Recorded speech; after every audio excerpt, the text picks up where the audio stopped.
কারা কে বা কারা ফেসবুকে স্ট্যাটাস দিয়ে আমাদের জাতীয় পার্টিকে নিশ্চিহ্ন করার ঘোষণা দিয়ে এসে পার্টি অফিসটাকে জ্বালিয়ে দিল।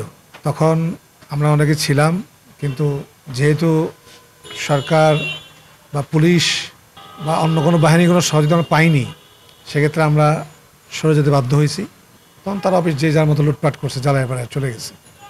এখন আমরা আমাদের মাননীয় চেয়ারম্যান গোলাম মোহাম্মদ কাদের উনি আমাদেরকে নির্দেশ প্রদান করেছেন প্রতিদিন কাকরাইল অফিসে যেতে। আমরা সেই নির্দেশ মান্য করে আমরা প্রতিদিনই কাকরাইল অফিসে এসেছি, আসতেছি, প্রতিদিন আমরা বসি।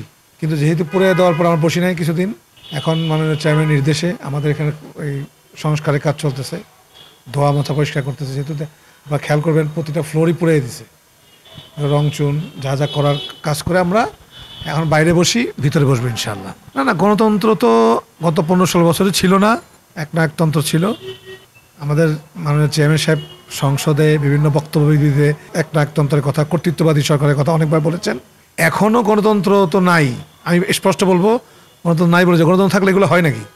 আমরা জনগণের দীর্ঘ আকাঙ্ক্ষার একটা সরকার, অন্তর্বর্তীকালীন সরকার, এবং বিশ্বনন্দিত একজন লোকের নেতৃত্বে ডক্টর মোহাম্মদ ইউনূসের নেতৃত্বে গঠিত হয়েছে। আমরা আশা করেছিলাম দেশে গণতন্ত্র ফিরবে।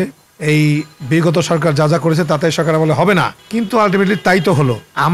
আমার মত আছে একটা মত প্রকাশ করার, আমি একটা গণতান্ত্রিক দেশ বাস করি, আমার মত আছে, আপনার মত আছে মত প্রকাশ করার। কিন্তু আপনি আমার অফিস জ্বালিয়ে দেবেন ঘোষণা দিয়ে, এত মেনে নেওয়া যায় না। আমি আগে বলেছি আমরা এক ফ্যাসিবাদকে হটিয়ে আরেক ফ্যাসিবাদকে বাংলাদেশে কায়েম করতে চাই না, এটাকে রুখতে হবে যে কোনো মূল্যে।